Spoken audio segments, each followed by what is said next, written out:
আজ আমরা আছি ঐতিহাসিক মেট্রোপলিটন স্কুলে। আজকের আলোচনা আনকার তন্ময় ঘোষ। প্রশ্ন আপনার, উত্তর আমার।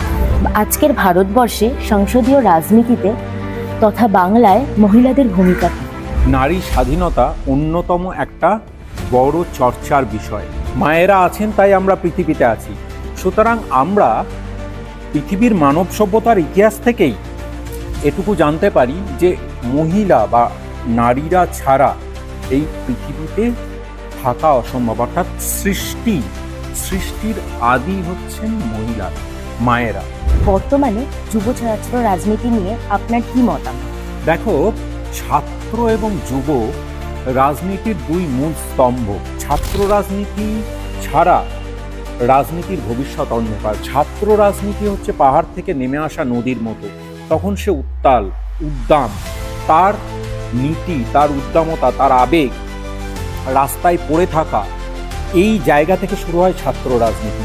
আপনি কি মনে করেন বেকারত্ব কোনো ইস্যু? আমি একজন সাধারণ নাগরিক হিসেবে আপনাকে জিজ্ঞেস করছি।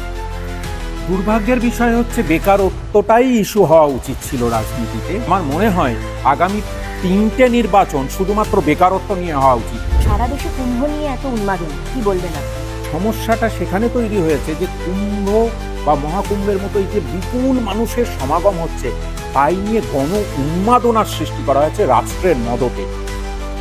তফাৎটা এখানে। আপনার মতে বাংলা জাতীয়তাবাদ সংসদীয় রাজনীতিতে কতটা প্রাসঙ্গিক? দেখো, বাংলা জাতীয়তাবাদ গুরুত্বপূর্ণ। আমি বলছি আমাকে আমার মতো বাঁচতে দাও, আর তোমরাও তোমাদের মতো বাঁচো। সহাবস্থান হতে পারে। বাঙালি জাতিসত্তা নিশ্চিতভাবে পশ্চিমবঙ্গের রাজনীতিতে 2026-এ অন্যতম নির্ণায়ক ভূমিকা নেবে।